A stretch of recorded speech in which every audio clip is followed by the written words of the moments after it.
evening. Welcome to the 5-8. I'm Greg, and hey, LB, you have the name Stephanie there. Wow. Oh, Yeah. yeah. There's more information underneath your face. I actually figured out how to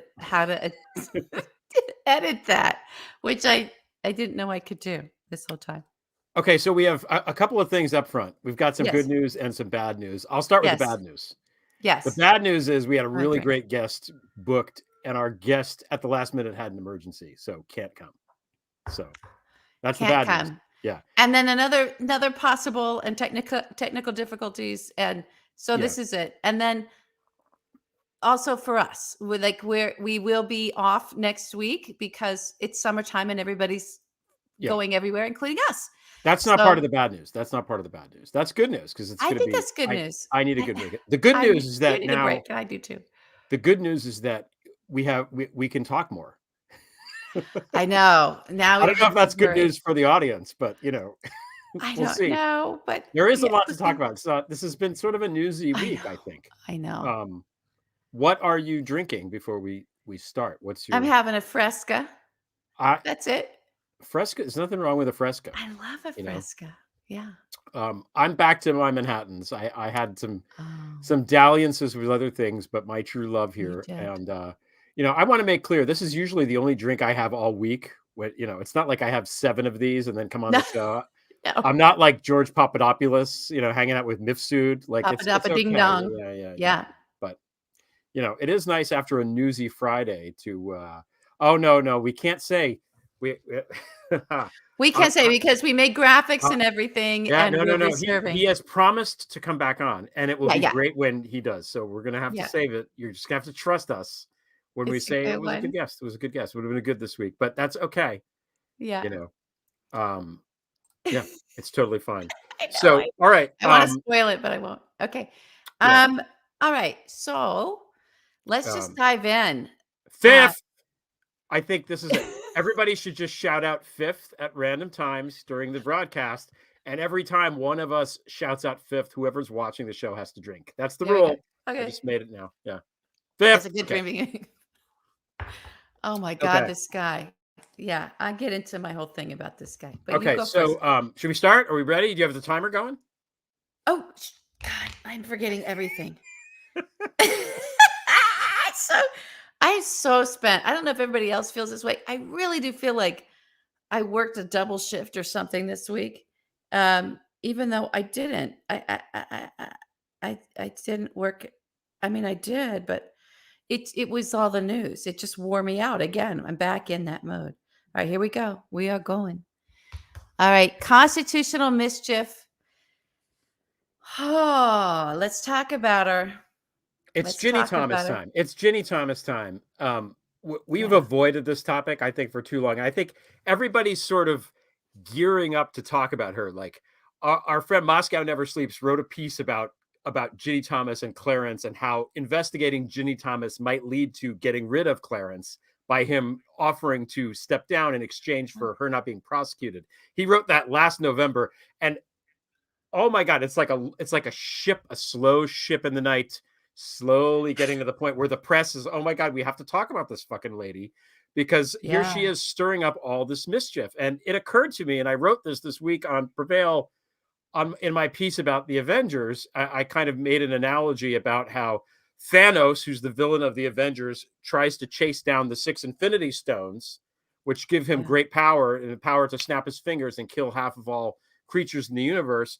And Mitch McConnell and Leonard Leo and this right-wing faction has done the same thing with these Supreme Court justices. 6 Infinity Stones, 6 Supreme Court justices, and they will protect them at all costs. All There is costs. nothing. They don't care about kids getting shot in schools. They don't give a Nope. shit. They don't care about Roe v. Wade, about women dying. They could care less. But my God, they don't care about the democracy, because who cares about the impeachment and all that stuff. But if somebody wants to like go outside in front of Kavanaugh's house with a plate of cheese, oh my God, we have to get him more security. That's right. And it occurred to me, it's because these 6 people, without them there, they are fucked. They need all 6 of them. That's right. And if something happens to any of them for any reason, and we get to replace them or, expand the damn court, which we should have done before now, but that's for later. That's for They're later. screwed. They're all of their right-wing bullshit, reactionary, fascist, radical Catholic bullshit goes poof in smoke. So Ginny Thomas equals Clarence Thomas. And if she's in trouble, he's in trouble. If she goes down, he's going to probably have to step down. And that's a big problem for them. And that's why these guys will not touch her. They will not go near it. They do not want her investigated. They do not want it. Not because they like her, but because her going down means Clarence would have to step down. That's what's at stake here, and that explains everything. She does everything. She's doing the thing with the buses. She's calling up people in Arizona, bullying them. She's texting Mark Meadows, bullying him. Talking to John Eastman, She's talking to John Eastman. And who else is in there? There's another person. Is Scalito in there? I think Scalito is in there. Oh my goodness! Wait, that's 2 Supreme Court justices that might be implicated in that. Yeah. Oh my God. Yeah. Yeah. So I think we're kind of getting also to. I want to focus on this. I have been zeroed in, as you know, since. I mean, I was. It never quite made sense to me that the Senate didn't convict him. Yeah, well, I was in the camp of okay, it's just because they need him for the fundraising, or they don't want to do that, or maybe he has compromise on them. So, but it was so. I mean, my God, it was a violent insurrection, and these people in the Senate were the victims, and Mike Pence was there. It was a hit on Mike Pence, and now we know it really was a hit on Mike Pence. That's just not me and my understanding organized crime and how these guys operate. From a year and a half ago, there was a hit on the president used a violent mob to try and kill the vice president. Okay, yeah, just like fifth. Fifth drink. Oh, we got a drink. Drink. Okay. It's yeah. So you know, and not some maverick vice president, not some maverick, a guy who Donald owns and who would do absolutely everything for the guy other than that. Yeah. That's right. So, and it was Mitch McConnell who stopped that Senate conviction. Yeah. Everyone remember that. It was Mitch McConnell who stopped it. And then what did we find out in March of 2021 when the Biden administration is going? I think before Merrick Garland could get confirmed, there was all the delaying of Garland because all they had then was time. We just got to push everything back. We got to stop everything we can. Why was there this great stop the investigation into January 6th? What does it matter? The guy's gone. What does it fucking matter? You didn't convict him in the Senate, right? So what's that about? And we had that little bite. That soundbite from Mitch McConnell that got reported out in March of 2021 that he was saying to GOP senators when it was coming up in front of everyone, we're going to have a committee investigate the insurrection. And he went around and begged and said, as a personal favor to me. A personal favor? I want you to do a favor for me. I do a favor for me. A personal? This is personal? Is it your wife? I will call upon you to do a favor. What's personal? Why are you calling it a personal favor? What's so fucking personal to Mitch? I get stuck on words like that. They're not just, that tells you what's going on. It's because of it's Ginny. And at that time I was like, oh, this is about Ginny. Because we had some reporting trickling out about the buses and the women and the da-da-da-da-da-da-da-da.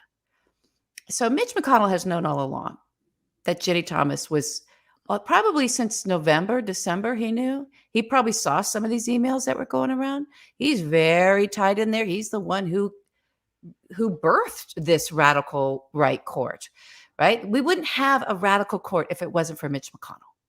Period, full stop, end of story. This is his great legacy, is to have these creeps, these weird, prissy, creepy, super religious, weirdo, constitutional, mischievous people on the court, on our Supreme Court for lifetime appointments. Remember him skipping down the hall oh my God, he got his final seat. He was literally gleeful. Literally, right? And the pressure to push Kavanaugh through. They could have picked someone else on the list. It was like the Infinity Stone. It was It's the like, Infinity Stones. It was the Infinity Stones. So Thanos pushes his daughter off a cliff to get one of the Infinity Stones. I know. And Mitch McConnell would do the same fucking thing. By the way, let me tell you something. If people have tried to reduce that whole storyline and those movies with Thanos into like a 1 or 2 words, they can't do it. None of the filmmakers can do it. No one can do it. You did it. You called him a warlord who was looking to overthrow the universe. And in order to do it, he had to kill, half the people on the planet. And so that was his goal. And he needs these stones to do it. Literally, I just got to compliment you because there's not a single like producer, agent, studio executive, even the talent, even the publicist that could reduce it to just the warlord. That was a new thing. Thank you. Congratulations. Yeah. I saved everybody who has not seen the Avengers like 7 hours of your life. So I know, it's so terrible. Because it's All two right. movies. It's two. This thing is going off. So that's our thoughts on Ginny. Right. Yeah. We got more to say about Ginny, and we're going to keep saying it. But I don't know, you guys. I'm not looking at the comments, but I'm sure they're right. Now, okay. Now we're going to get into, the, what's our next topic, Greg? Theft! I don't know. It's 1776. You wanted to talk about the 1776 returns, which you have now. Just if people don't know what this is. I'm going to read it. We're going to do a reading because Yeah, we're going to do a reading. I'm going to do a dramatic reading of this. It's only a few pages. It's just bullet points. This is a term paper of treason written by one of the Proud Boys. We don't know which one. We don't know. Maybe Tario. We don't know. It was submitted as evidence this week by one of the Proud Boys attorneys in the criminal case against them for, what are they being tried for again? Oh, right. Seditious conspiracy, which is really a fancy word for treason. Yeah. And everyone's I like it though. Whenever you say treason, they're like, well, it can't be treason unless we're at war. You need to be at war to have it be treason. Like there's some asshole that has to like correct you on the proper use of treason. But seditious conspiracy is like treason, but without the war. So I like it. I like conspiracy being in there. I like it. I don't think it's too complicated for people. I think they've heard at least conspiracy before, whereas treason got thrown around all the time with Obama by the same fuckers that stormed the Capitol. So I like having our own words for it. Okay, so Did you start the clock? Oh shit. Sorry guys. It's okay. There were just people have things to do, and it's my one job. Minutes. I'm not doing it. I actually did a lot today, and none of it's going to happen because I did it around the guests. All right, so this is like, I think to get in here and sort of think about what we heard from this judge and what we learned in that hearing. So Ginny aside, what did we learn about Eastman? What did we hear about Eastman? Again, fifth, right? That whole thing. But it's important to remember that we have what's happening at the Department of Justice, what's happening with the January 6th investigation. And we saw after this hearing, live hearing, the Department of Justice right away was like, give us some shit, send it over. My sense of that, and I think I heard a couple people confirming this, is not because that the Department of Justice isn't investigating and interviewing these same people.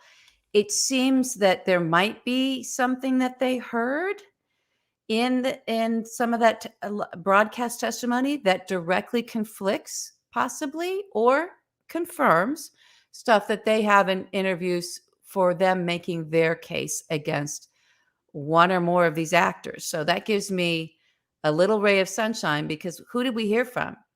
Well, we didn't hear from Peter Navarro. We know they're investigating him, the Department of Justice. We heard from a bunch of people that we don't have any sense. There's nothing trickling out of the Department of Justice showing us in terms of like an indictment that they are, that any of those people that we heard from, in the hearings when they played the tapes were actually targets of an investigation or that there were sealed indictments on. So I'm kind of hopeful, because I've always been hopeful, but it's just been so slow that it's causing a lot of problems. But, maybe Eastman really did need that pardon. Maybe he really needed it. Great. Oh my God. It's like, what was that like when he was like, well, if it's still in the works, it's still in the works. He's trying to, it's okay. like, It's like somebody offering to, if you really want to, hey, can I still come over tonight? Is that invitation still open? Like, I know that I rejected you when you asked me to the prom, but if you're still available, but our guest bailed on us last minute, so I maybe look you good can. in a tux, yeah. Well, okay, so let's zero in on that though. If it's still on, if you're that kind of thing is still in the works, if the pardon thing is still in the works. So what does that tell you? That tells you there was massive consciousness of guilt going on with Donald and everyone around. They knew they were lying. We just heard on that last hearing that they absolutely knew that this was all illegal, that there was no standing. It didn't matter. They were just going to try it anyway and use, propaganda and sound bites and radicalization to just push the whole thing through and justify it. Just stop it. And then we'll push it down to the states again. And then we'll throw out all this stuff and we'll have a new vote, which of course is in here. So Donald's, but hang on, I just want to make this point. So it tells you that Eastman knew that there was something on the table in terms of they would need a pardon for this. It's not that was coming from Donald because he's soliciting it from that source. If you're still doing this thing, I think I'm going to need one, right? So they discussed also that they were going to have pardons ready for people. And he knew that. Eastman knew He said it again today. Trump said it again today, that if he was president, he would consider pardoning a lot of these people. And let me tell you something. If Ron DeSantis becomes president in 2024, he's going to pardon everybody as well. Just so everybody's clear about that. Yeah. Okay. So there's that. Now, this other thing I wanted to say, as a friend of mine brought it to my attention earlier today, that here we also learned from this hearing that for the great return of 1776 plot and plan from team whatever, is that he knew what he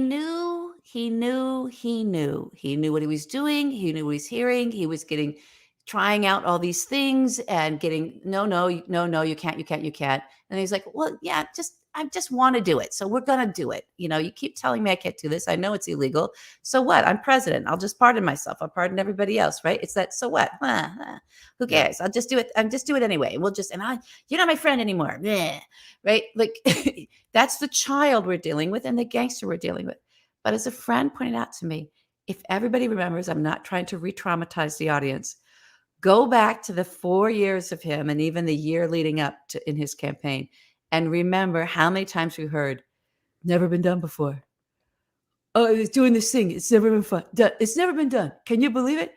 It's never been done. How many times did he brag about being original around stuff? No one's ever heard this before. No one's ever heard such a thing. No one's ever seen such a thing. It's never been done.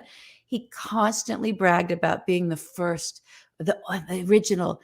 And it was all, none of it was. It was all the same. No one's ever done this with the regulations before. No one's ever done this. No one's ever. Okay. So what is the one thing actually historically this motherfucker did that no one ever did before?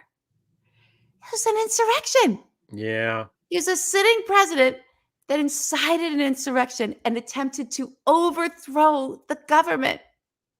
Yeah. That's actually something that's never been done before. Why isn't he shouting this from the rooftops? And because he's not shouting this to the rooftops, doesn't that kind of tell you that he knows it's a crime, what he did? And kind of a big crime because he's not bragging about this. Good point. It's the one thing he can brag about that no one's ever done before. And he refuses to take credit for it. No, that was my light bulb for a good point. Okay. Oh, a new sound effect. I'm so excited. Okay, I only have a minute for this, but it doesn't matter. So this is the thing out of the Department of Justice now. This isn't a thing. Or not out of those investigations, it's not from the Department of Justice, it's from the Proud Boy attorneys, but it's involved on that side of investigation, not the J6 side. So read directions carefully. This is their internal memo. They want everyone to make sure they read. There's not a lot of language in here. They're showing maps and they got circles, and here's their overall goal.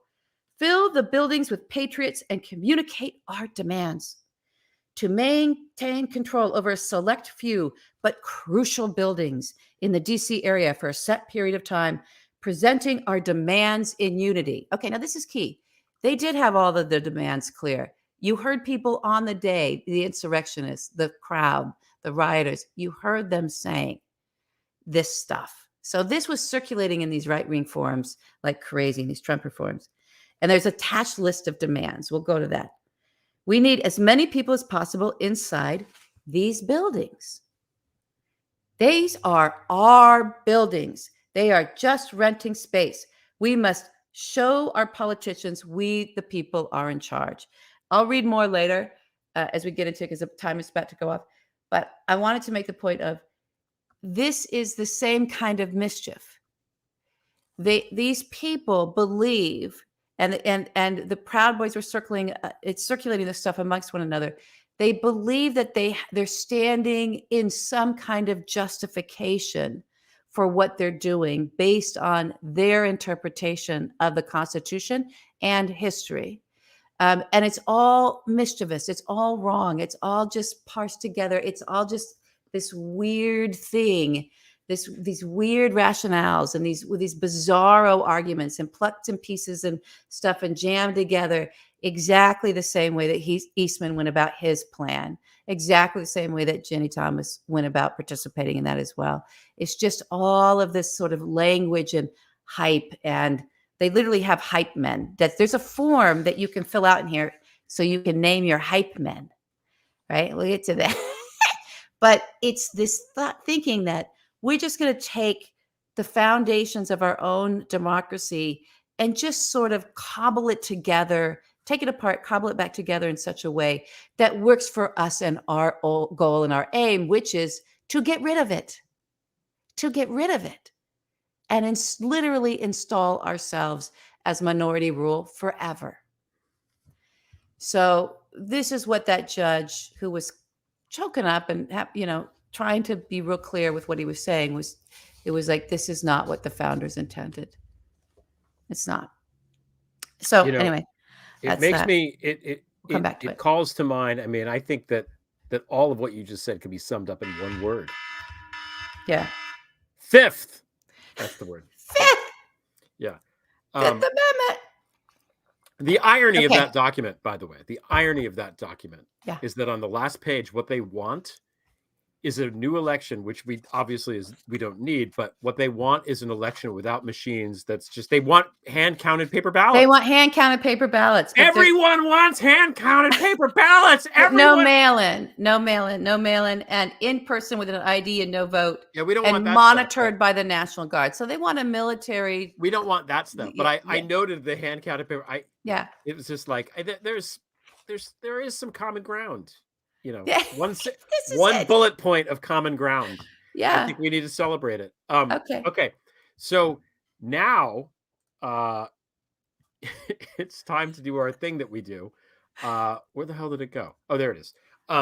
Okay. So I'm thinking a lot about Ginny Thomas this week, which is not pleasant. It's not pleasant. That's in a related story. I need a vacation. I'm going on vacation next week because I just can't handle these horrible images in my brain. And I found myself singing 8675309. I had it in my head, and I just sometimes, and I'm like, why is that song in my head? I don't even like that song that much, but it's in my head. And why? And then I realized, oh, right, it's 8675309 Ginny. And this is what my brain does, LB. This is what my brain I'm in there does. with you. My brain hates me. It hates me, and it plays tricks on me. And so anyway, what we're going to do now, instead of a fake ad like we have, is we're going to play karaoke. We're going to have a karaoke night. We're going to have karaoke. You guys are going to do the karaoke. I am not. You can do it, LB, if you want. I'm just going to sit here. I'm not doing it. Nobody wants to hear I'm drinking on Manhattan. Yeah, okay. No. But you guys come sing along. Yeah. Sing along. Yeah, you'll enjoy it. Ginny, she's the coup planner. Clarence loves her, but we cannot stand her. Anything that she asks for, McConnell he grants. runs the roost at SCOTUS, and at home wears the pants. She's buds with Leonard Leo, dark money, grand design. Sam and the new Trump troika, Ginny Thomas on 6 of 9. Ginny Thomas on 6 of 9. Ginny Thomas on 6 of 9. Ginny Thomas on 6 of 9. Yeah. Oh, Okay. you guys did so great. It was good. I could hear it from here. It was I really can wonderful. hear it from here. I'm recording that and I'm like, this is on the track. They don't just sing it 4 times in a row. They do it once and then they wait and they record it on a second track, which I did not do. Yeah. So anyway, sometimes you lose your breath. You could have had, you could have had backup. You refused it. I was already done. Once it's done, it's done. It doesn't come back. I am not a professional guitar player. If I can do the chords through once, we're done. It's over. You know, we're isn't Clint Eastwood like that in the movies? Like one take. Yeah, it's good. We're good. Let's go. Move on. Keep going. This is what I've heard. Yeah. You've okay. never been in a film with him? You're not? No. No. I'll save it for another time. Yeah. I'll save it for another time. Okay, this would be where we have our guest, but if you're joining us late, our guest had to bail at the last minute. He had an emergency, or he's just messing with us. I think he really did have an emergency. He did. Yeah. So this is Greg's opportunity to do his favorite thing that sports. No one. We could have gotten someone else. He goes, no, I want to do sports. No. Okay. I feel like, you know, the nature of a live show like this is that we're going to have guests that they're not going to be able to do it at the last minute. And that's okay. Yeah. We need to be able to pivot, man. I'm already starting this. Hang into the live thing. But that's good. I don't have 8 minutes. I don't have 8 minutes on this. You don't have 8 minutes. I'm starting it because I don't want to hear about sports for 8 minutes. But let's do it because instead of fifth, it's four. Fifth, and this one goes to 11. Okay, so there is a new golf tour, a new golf company, a new golf outfit called LIV, which is not a good name, but it is bankrolled by the Saudi investment fund. Okay. Right. And I don't know if you know this, but they have a lot of money. And I don't know if you also know this, but golf is something that is played by people who have a lot of money in general. Apparently so. Do you play golf? Are you a golfer, LB? No, I don't have a lot of money either. I know, but have you played golf? I'm not a golfer. I have golfers in my family. My brother was almost a professional golfer, actually. So really? Okay. I love it. Right. I love being on the golf course. I think it's beautiful. Nice. I love being out there. It's really nice. But when it comes to golf, I do have a little bit of George Carlin in me when it comes to golf. Like I do think all of that land could be put to better use than, you know. Oh, you brought him up. Okay. George Carlin said of golf, have you ever watched golf on television? It's like watching flies fuck. That's what George Carlin said about golf. And then he said, you hit a ball with a crooked stick, and then you walk after it, and then you hit it again. That's it. That's George Carlin on golf, and he's not wrong. Anyway, lots of people do like golf, and they enjoy, for some reason, watching it on television. So the Saudis. I'm going to say women's PGA though is more fun to watch. You're not going to believe this, but the Saudis are not interested in the women's PGA. Okay, I don't think you can golf in a fucking burqa. I don't think it. Okay, all right. Okay.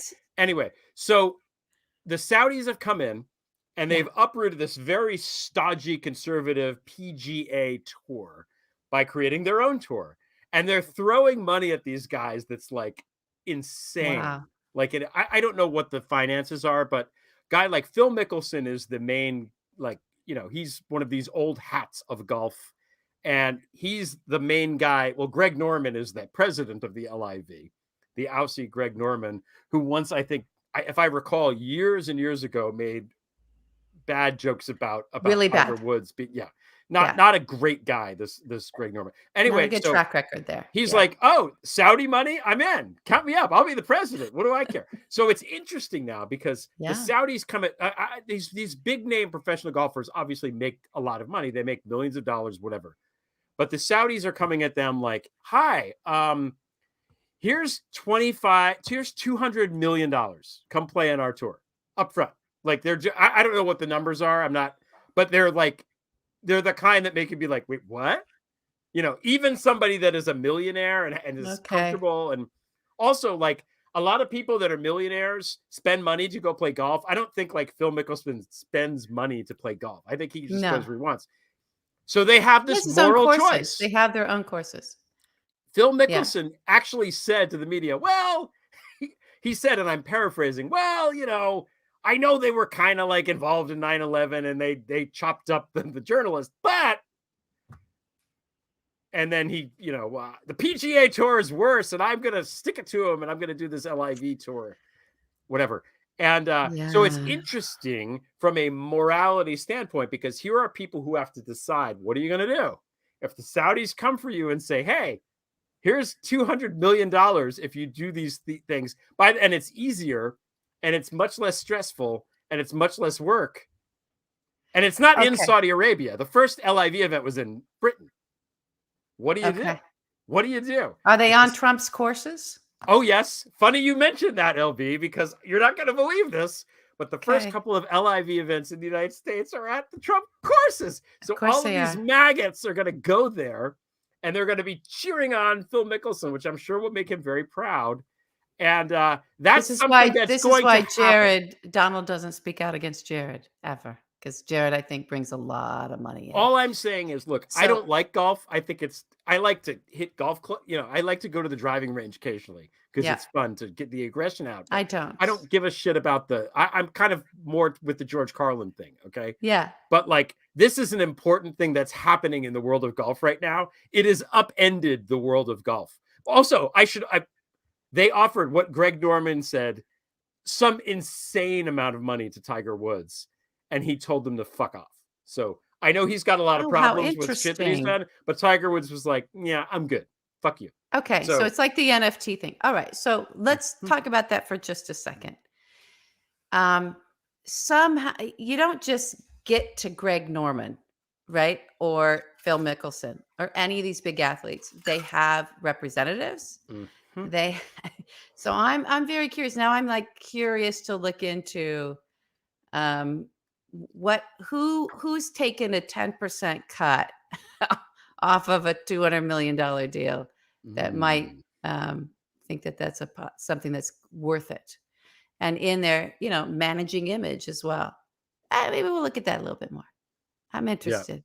I'm just saying, this is not a sport that I care about at all. I care nothing about it. I give zero fucks about this. But like when they in the articles, when they're like listing the famous golfers, I've heard of 3 of them. Oh, I don't know who these people are anymore. Yeah. But remember, what happened with soccer, because it's hard for Americans to follow that because it's now become a big, it's become a big sport in America, starting with the kids' leagues on up now for 20 some odd years. But FIFA was a completely corrupted organizing body for soccer. And what our FBI, our Department of Justice, when Comey was leading it, was the biggest case. And who helped out with this? Chris Steele. Because there was tremendous amount of dirty Russian mafia money being laundered through these sports teams. Boxing, it also fell into the perils of this. It's always been, I did a whole bunch on boxing and organized crime from, back in the 20s and 30s, all the way up through the 70s. So that sport's always been a part of a racket, even though the sport itself is I actually really love boxing. I think it's an incredible sport. But, horse racing as well. Soccer, it turns out, was really just a Kremlin operation. The Olympics have a lot of corruption in them. So sports being corrupted. No way. The Olympics are sports being corrupted. They're amateur athletes. It's not new. It's not new at all. NASCAR has a really sketchy history, quite frankly. There's a lot of Russian money in the NHL and hockey too. Ooh. And there's a lot in hockey. So sports are a pretty hot target for people who have boatloads of money that maybe don't want to talk about how they made that money and maybe need a means or a ways in order to sort of push it on through. So, doesn't surprise me. It's just so boring. It's just golf. I don't know. That's us. We're prejudiced against golf. Fifth. All Hit right. the ball. Okay, listen. We do our announcements now or after the next one? When do we do our... That was number 3, so we're moving on to number 4. We do our announcements after number 4. After number 4. We run a tight ship here at the 5-8. Okay. We're on a tight ship. All right. Yeah. All right. So Team Normal. Greg Oliar. Okay. What team are you on? It's a false, like, what is it called when it's two things? A false binary. There's a word for it. False equivalency?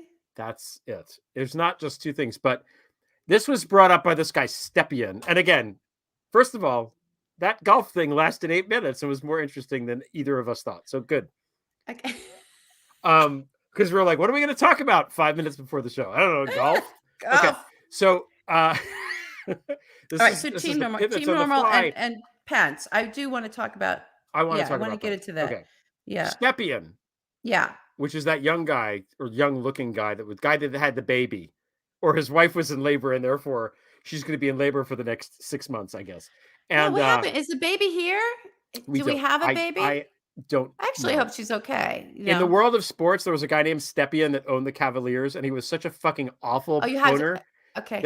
That they made a rule that said you can't trade first-round picks in 2 consecutive years because he was so bad. So every time I see that name, it makes me laugh inwardly and think the person is a loser. Stepien is the one who said, well, I'm Team Normal. I'm not Team Rudy and these guys. Right. And he created this false equivalency. He was even saying the press was calling him, the buzz of the press, the coverage, because they were all talking to reporters the whole time too. Yeah. Was that they were sort of branded that from the pool reporters. My God. Gross. The whole thing is gross to me. I can't take it. There is no normal. There's no normal, Greg. None. Zip. None of this is normal. None of these people are normal. They're amoral. This whole idea that you can be part of it. Everyone. And look, we're going to have to just swallow that some of these people we're not going to get a Truth and Reconciliation Commission on this. This is it. We're seeing it. And so Team Normal or Pence says some heroic gesture, moment saving democracy. It's almost like this is what these people who actually were in on everything until they couldn't be anymore are getting their opportunity to bring themselves forward. And we're sort of saying metaphorically, okay, well, we're going to embrace you as someone who we're not going to hang this on because there's people who are even worse. But I just, we're just going to have to swallow it. We're just going to have to deal with it. We need to not have a Ron DeSantis presidency where everybody gets pardoned. I'd rather have Pence out there polling, even if he just polls a little bit of support away. I'd rather have them all fighting and dissolving and disintegrating and weakening themselves so that we can get past these 2 next election cycles that are everything for the future of this democracy. Or you and I, we're out of here. We're out of here. You think there isn't already some weirdo plan concocted with a roundup list with all of our names on it? Forget it. We're so on the precipice of such dangerous shit. And here are these people who were okay with destroying democracy until it was going to land on their lap as they were going to go down for it if it didn't quite go as planned. Well, that what you describe as Pence, there's been this, and I think it's calculated. And I think that the reason they're kind of burnishing Pence in the J6 committee a little bit is to make the normies who are watching this be like, oh, it's obviously bipartisan. They're talking up Mike Pence. He's a Republican. I think it's intentional, but he's like the anti-hero or something. Pence was in with Trump. It was basically the human centipede where he was just glued to Trump's, keister for years. Put that in my head. He owns him. Pence is owned. Yes. Pence has no free will at all and went along with everything until the point where they came to kill him and his family. Yeah. And then he was like, well, I don't know. Let me call Dan Quayle and see what he has to say. Like, I mean, Winston Churchill said of the Americans, okay, they will do the right thing, but only after all other avenues are exhausted. I'm paraphrasing. Okay. And that's what Pence did here. He was like, I guess I can't quite do this. And I don't know what his motives were. For all I know, it was personal pique at that point. He was like, what the fuck are you hurting me for, you asshole? It's like the end of Michael Clayton. Where he's like, well, Right. why are you trying to kill me? I'm on your side. You pay me off, dummy. You know? And it's like that. And maybe he was just pissed that Trump personally, it was a thing, or maybe Karen who the hell knows? You know, but the idea that he's some profile in courage is really, really no. He took a pause, and then he undid his pause after he did the certification, and they did the ritualistic shit that was meaningless anyway. That again, the constitutional mischief to make this mean something, and to argue that it actually was something that had to happen by a certain time and a certain thing on a certain day, or you could undo a whole election, was just nonsense. But as soon as that was done, the next day he was back to embracing the guy that put a hit out on him. Yeah. So and continuing to advance everything that they all wanted to have happened, right? It just was, okay, we did lose the election. So, but we're gonna have to go with this to a certain degree, unless there's more shit that we learn. Now, that being said, and I think Pence is sort of carved out of the team, whatever, right? If there's a team normal, he might even be the only one on it, and maybe his aides. I don't know. Oh my God! Wait, all these other people. Are you saying that Pence is normal? Yeah, exactly. There is no. Here's normal. what I have to say to that. Fifth. Okay. Okay, but here's the thing. So what we learned, and we're seeing now, of course they wrote shit down, and I'm sure we're going to see communications. I'm sure we're going to see text messages. We're going to get these burner phones, I hope. There's going to be Raskin, I think it was yesterday, kind of eked out of there that, it was going to be, did I forget to I forgot the timer. God damn it. That Raskin eked out of there that there was something that would confirm that Trump knew there was a communication between him, somebody who was in that back channel orchestrating a communication flow between Trump and the Proud Boys. He dropped that little nugget yesterday. A lot of people missed it. Wait, say that again. That there was a go-between, a communication go-between between Trump and the Proud Boys. Yeah. Okay. Okay. Gotcha. Sorry. So there's one thing I just want to discuss with everybody, and I'm just not, this is not the launch of a new conspiracy theory, but it is something that has bugged me. It's a detail that has bothered me from the moment I saw it. And I did see it. It's in that Roger Stone Oh, this is good. Good. documentary. Go here. Go. Okay. So he was, of course, documenting himself. And January 5th, we knew he had the Oath Keepers he was there in the mix, in the melee. Those were his bodyguards. He was clearly in community. Oh, I didn't. Look at that. I did set the timer. Keep talking about stuff. This is important. Because it'll go into the next one. And he was watching the violence he on the television. And you could see the thing he's watching. And he starts to get really upset. He's angry and was saying things to the effect of, this was not the plan.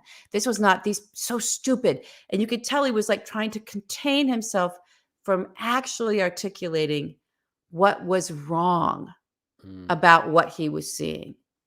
It wasn't the plan. In other words, you got that from Roger. Now, we all know Roger Stone. He's, as a friend of mine, the same one who brought access to me. He's the last holdover from the Hitler regime, right? He's just been around forever. He's been in every single, op and fuckery around our politics since he came in there with Roy Cohn, mentored by Roy Cohn, right? Right in there with Reagan, right? Nixon, Reagan, Trump. Okay. So he did this, and then Bush too. He did the Stop the Steal Brooks Brother thing. We know what that was in 2000. And that was create a melee outside of a moment when an election is supposed to be either determined or certified or votes or anything. And that was happening in Florida at the time, and get them to pause it and then we push everything up to the courts and have the courts decide. That's what happened, everybody. And the guy who came up with that plan and that architecture was Mr. Roger Stone. Okay. So in 2016, they had a stop the steal thing ready to go. And then Donald won. Like, it was like they were just going to screw up Hillary Clinton's presidency. I think that's pretty clear. But nobody thought, they didn't think he was going to win. And then he won because he got a lot of help and people voted for him. And so that all got tabled. And then we get to 2018 and they tried their little stop the steal. So this stop the steal thing, this is Roger Stone. Yes, Ali Alexander. Yes, Proud Boys. Yes, Oath Keepers. But there's a mastermind behind all this, and it's this guy. So I don't and then I watch him like, God, he's packing his suitcase. He's literally leaving town. He's in this hotel room. He's throwing his suits in garbage bags, his expensive, fancy little suits, to get out of there as fast as possible. So that wasn't the plan for Roger. Now we know there are multiple plans going on. Something else, and Roger is up for violence, and he was engaging these militias, and Flynn and everything, inciting everybody from the lead up all through December. Everyone had their T-shirts; they were ready to go. They were going to stop the steal. We have this from the Proud Boys, which is literally talking about violence and occupying, and bring your backpacks, and bring your water, and bring your food. Right? We're going to occupy these buildings. We need at least 50 people. And we need up men. And we need, we're going to go in the CNN building or just egg the front door. Like, that was their plan for the CNN building, and it's so basic and pedestrian and but it's not from them. Okay. It's not from them. It's their thing they were circulating, but someone came up with this plan. Now, what is the other thing that we know? All of us that were attuned to these channels where people were really orchestrating the day and talking about the day and saying things like 1776. And by the way, in this document, it's pretty damning against Lauren Boebert, although her name is not mentioned, of like having insiders who will tell you and text out and communicate to everybody when different movements are happening. It puts that Nancy, the speaker, has left the chamber tweet again into stark contrast of what that was really all about. But so they kind of knew what they were doing. It was about taking over the building, but there was a piece missing. So it occurred to me that in everything that we were all looking at, we knew that they were planning on violence in the crowd, not in the building, in this massive crowd.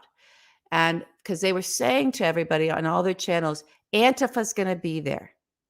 Antifa's going to be there. Antifa's going to be there. Antifa, Antifa, Antifa, Antifa. Right? And so be prepared to protect yourself. Be prepared to fight. So the fight, I think, in Roger's orchestra, who knows? But I would guess, I'm venturing a guess now, everybody, a theory, that there was a plan for violence, but it was supposed to be between counter-protesters that would have been an agitation from their own plants in the crowd and the crowd. It was not supposed to be between the crowd and the Capitol Police. The Capitol Police, and in this document, it's talking about how we're going to distract them and spread them out everywhere. Remember, we had bombs that were supposed to go off to pull them away, to distract them, to disperse them so that the building could be penetrated, but it was penetrated by the militia who were ready to do it. But the crowd didn't do that because no one showed up to fight them. And a lot of that was on us. We should all feel proud that we were with talking to one another and in the thing saying, don't show up, don't show up, don't show up. They want to fight, they want to fight, they want to fight, they want to fight. And we could thank the pandemic because people didn't want to go and be in a crowd and for any reason, right? Didn't want to. Also, we can thank laziness. Yay, and we can thank laziness, right? I think the violence was supposed to be outside, the chaos outside, the roar outside, the Capitol Police. Then it explains why they thought the police were going to be there to defend them against Antifa, right? But there was no Antifa. It's no Antifa. So what did they do? What did that crowd do that was all whipped up? They just followed in the militias. They just went in. And it was that point when Roger Stone saw them scaling the walls, just the average person, right? And he just went, I'm out. And he kept saying, stupid. They're so stupid. They're so stupid. They should have listened. You guys should watch that tape. So the other thing happening there, and we'll have Gal Suburban do like a Gal report on this and sort of look at it, was the crowd was also on the wrong side of the building from what the planning was and how the planning is even articulated through Ali Alexander in the posts he was putting out in the day before. He was telling everybody to go somewhere else. There really was. The crowd was just supposed to be somewhere else, but that didn't happen. Remember, we heard from Hugo Loa last week.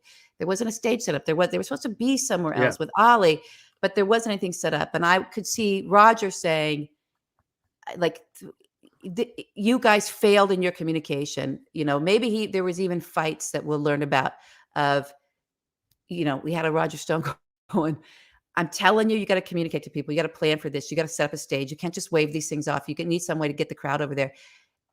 Something that Roger was looking at was against it. You could tell he even was upset that he told people how this could go wrong and they weren't listening to him. And he was seeing what was going wrong. And what was going wrong was not that we were stopping the steal. It wasn't even that there was violence. Is that the crowd wasn't in the right place. Yeah. Does that make sense, everybody? I think that I've heard you now say this twice to me on the phone before this, the third time, but yeah. One point that you made tonight, which is interesting, is the Brooks Brothers riot, right? Which happened in Florida when they were counting the 2,000 votes, and Roger Stone basically organized this, or as I understand it, he organized this rally in front of wherever facility they were doing that. And it's called the Brooks Brothers riot because it was like well-dressed men that were doing the riot. Right. And enough people showed up and like the Tiki Torches was the evolution of that uniform. Yeah. They did enough shit that the cops came and it freaked out the people that were counting the votes and they shut it down. And they then, shut it down. And then they gave him a time. They gave W the goddamn election, even though he didn't win. So if you look at J6 as a parallel of that, if your theory is correct, I'm going on your theory here. Yeah. The plan would be, the Brooks Brothers riot writ large. So many, many more people, but the same idea. There are people inside trying to count the votes. We're going to have all these people outside causing chaos, and that's going to put a stop to the vote. And Roger While also knowing they were going to go into the building and take the buildings and feel justified constitutionally to do so. There's all kinds of justification for going and doing what they call a sit-in, right? Yeah. Okay. All of that stuff. And again, the 2000 vote, it could be argued, was legitimately stolen by these guys. Like they didn't go through. They didn't finish because of because of Roger Stone. Because of Roger Stone. We could have had Al Gore instead of Bush, and we have this sliding, doors moment where everything is different. I pitched a TV show about that once a long time ago. So let's do a TV show where Gore actually won, and what would be facing.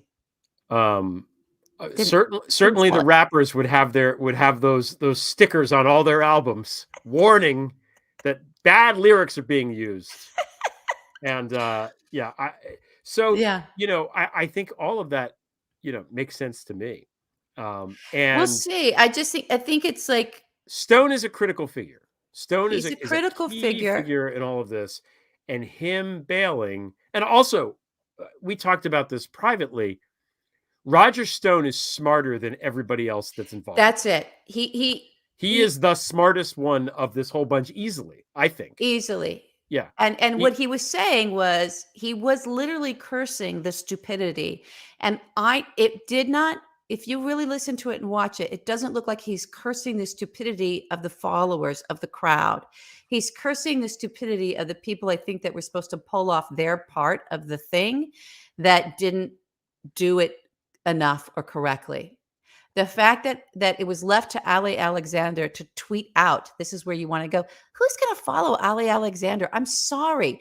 No, none of the MAGA are really, truly. I know he likes to think he is, but he's like this little wispy guy with this, I've got an underbite and a jutting chin. This guy puts me to shame. I could set up camp in the shade of this. Like, no one's listening. Also, I'm not like, trying to like, hit it. Someone's I mean, listening. No one's not for listening to nothing. him. They're white supremacists. Like They're white 75% of these supremacists. people. Yeah. They don't. Yeah, they're not.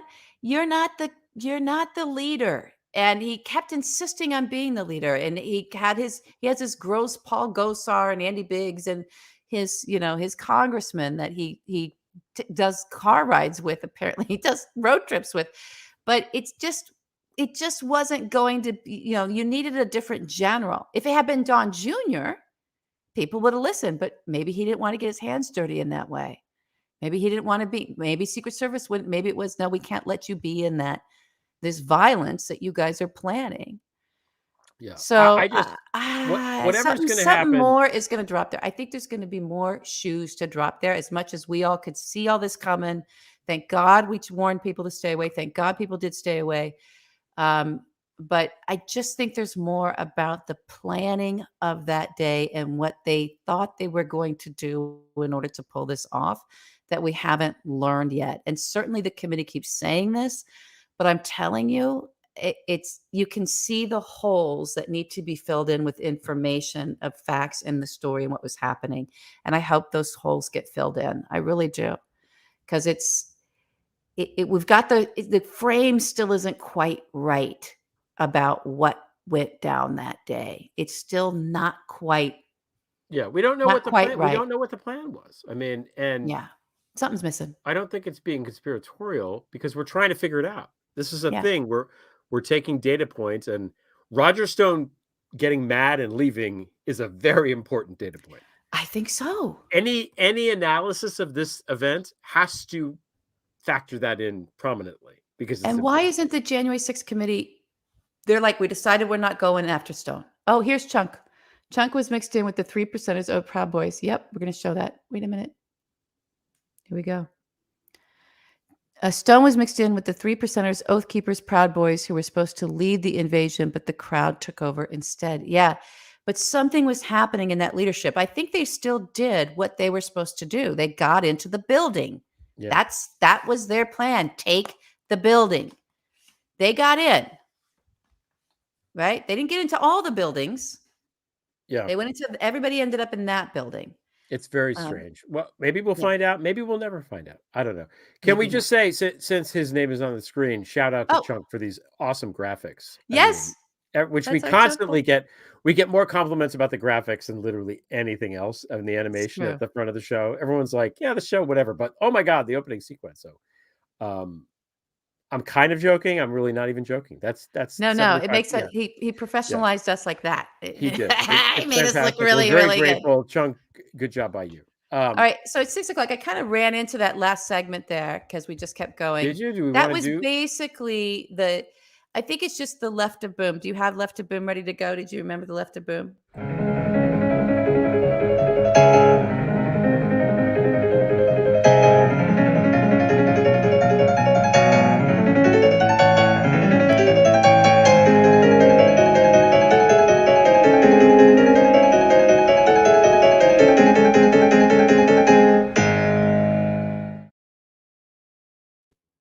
Okay, as a reminder, left of boom is before the event happens.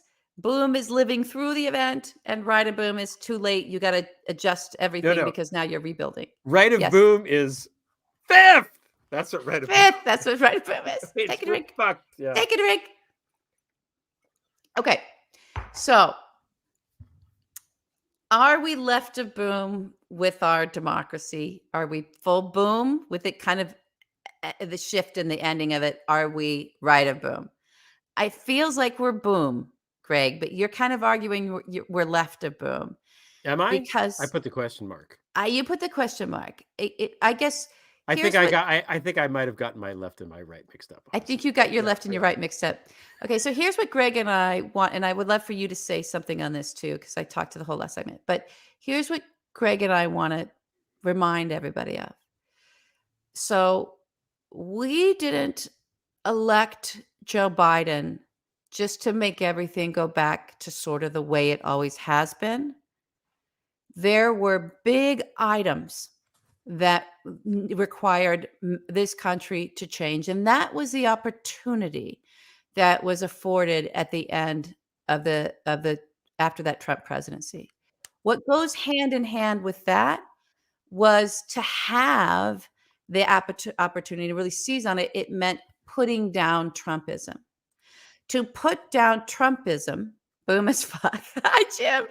To put down Trumpism meant that we really did have to be much faster at knocking this guy out. There was that moment.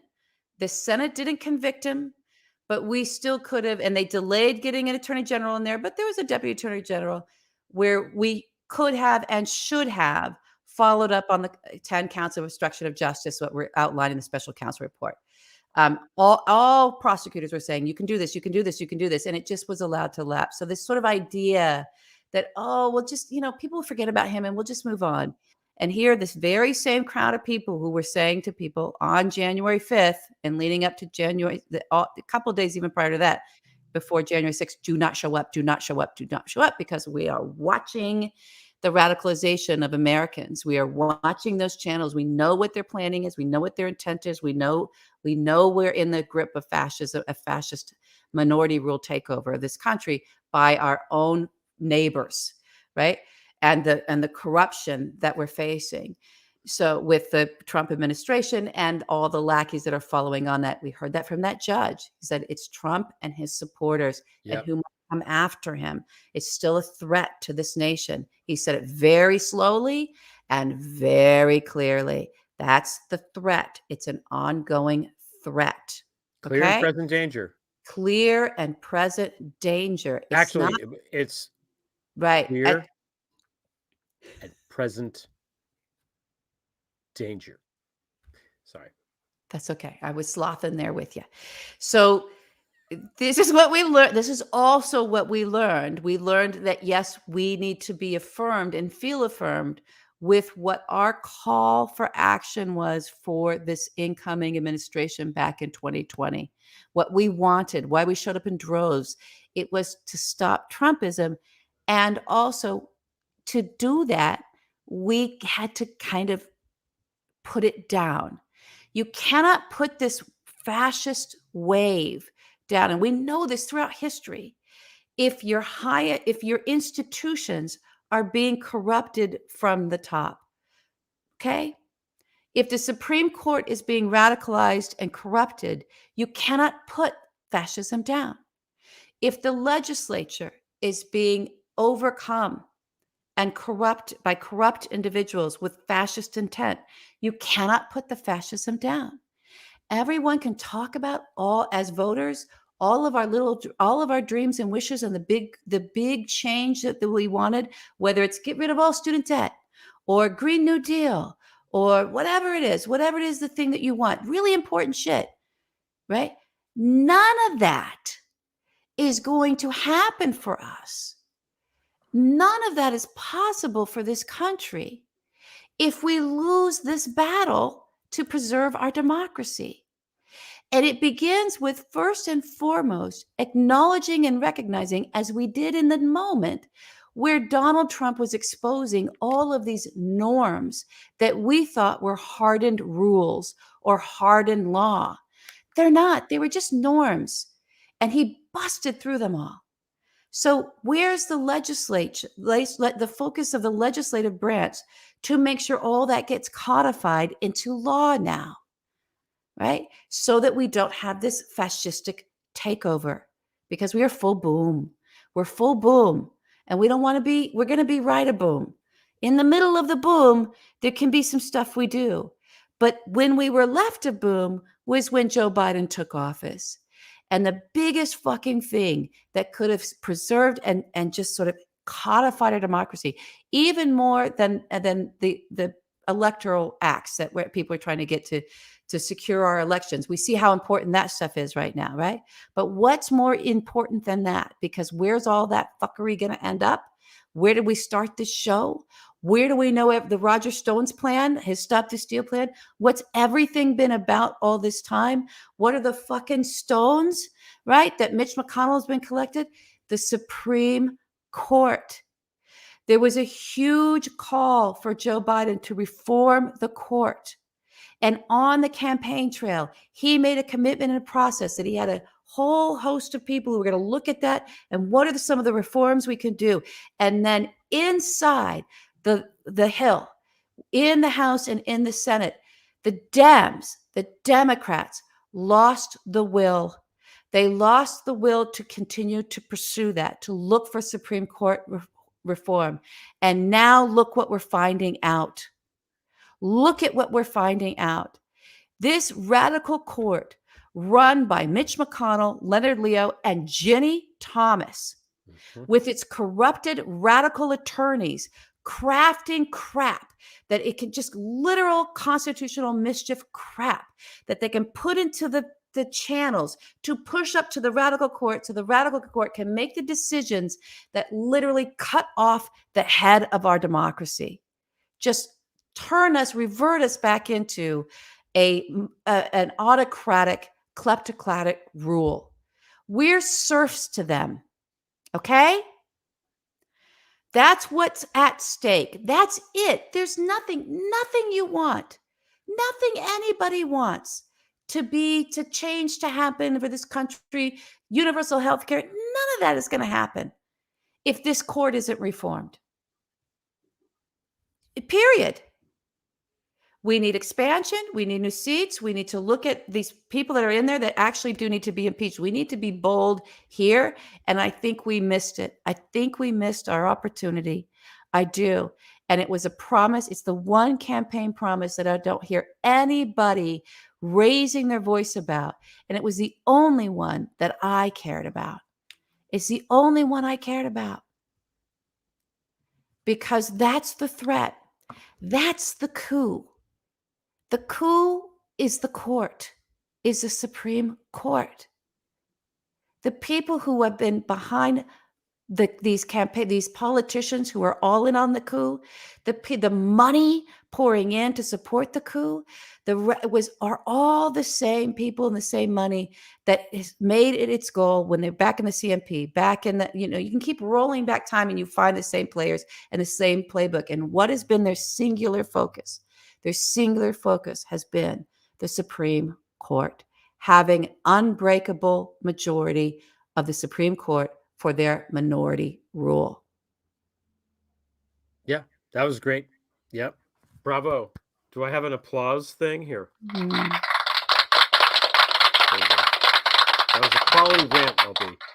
It's hard to be excited about it. I'm sorry to end everybody on a down note, and then we take off and take a vacation. But there's nothing more important to our democracy. This is it. This is it. They targeted it because, Congress is huge. There's hundreds of people. There's 100 senators. There's hundreds of representatives. The presidency, you have to win, a lot of votes. People vote on that. But the Supreme Court is just 9 people that are there fucking until they die. Right. Which is kind of crazy. It's kind of monarchical. It's very antiquated. So where's the reform on that? Let's have term limits for these people. Why do they have to be there forever? Why do we have to know about our, the cancer cell count of people that are on I don't want to know these things. Why do we even have to know the names? Because there's only 9 and we know the names. 5th. And you're allowed to say 5th too. If there were 81 Supreme Court justices, none of this would be happening. None of it would be too many to corrupt. That's part of the problem. Okay, so then if you pull way back and look at this thing, that we finally now we have not only folks with a great deal of expertise, historians, but we have finally the very slow to come to terms with the grips with the reality, mainstream media pundits and our politicians, right? And leadership saying, look, This is about whether democracy is going to survive or not. Not just ours. We're the big shining thing on the hill. So if we go down, it all goes down. But, around the globe, it's a battle between there are forces, geopolitical forces, nation states and syndicates, quite frankly, who don't want democracy anymore. They're done. They want a different way, right? They want everything to revert to this sort of nuanced new version of kingdoms, where again we're serfs. They want the It's contempt. more predictable because it's more predictable. This is my dog opening the door that's locked. The I just dog watched knows her it's time. open the. I've never seen her do that. She's literally hitting this dog. Sorry, guys. I know someone. Does she have a might be point? talking about it. What, can you get her and put her on the She show? probably has something to say. I think she's She going to does. bark in approval of what you're saying. Yeah, we got to go. So just Look, think about that. And think about the contempt that Bill Barr Supreme and John Court- Eastman had for everybody. They're coming up through the law, through the Department of Justice, through the rule of law. And what is their thing? Fifth. Yeah. And, like, well, do what we want. They literally look down on us. They really do. They have contempt. It's disgraceful. And look, the court is undoing a lot of democratic norms. We know that Roe is going to get overturned, which is going to be horrifying. They have this rule now where the Border Patrol can just come and just arrest anybody within 100 miles of the border, which is almost everybody. Because the only people that aren't are like in the middle of red America and are not likely to be, in a Biden administration, maybe that's fine. But in a DeSantis administration, that ain't fine. That's just going to be, it's going to be bad. There's rumors that they're going to get rid of the Miranda rights so that when you get arrested, the cops don't need to tell you anything. That's fascist shit. Only happen at the Supreme Court. So they're doing it. They're stripping out everything that is because the norms have all been broken now. And there wasn't a codification into law for the stuff that we took for granted that, to make things that we just thought we found out were norms. Okay, let's write some legislation. That didn't happen. And now the stuff that are the laws, are our rights, are our constitutional protection, that's being stripped. And the reason why I think, it sort of occurs to me now, these very, very rich oligarchy people, I mean, dictatorships are easy to deal with because they're stable. What the dictator says goes. So if MBS says, hey, we're going to give you all this money to play golf, then you're going to get the money to play golf, and it's just going to happen. It's not going to be something where the president says, hey, we're going to give you this, and then he comes back and Congress says, nah. Democracies are messy. They exist. There's compromise. There's banging of heads. There's tug of war. Power is, except for the people, the people's power is consistent.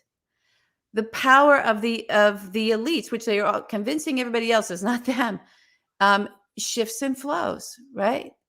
So it's about where the power lies, and everything to make sure the power doesn't reside with the people. That's the fascist aim.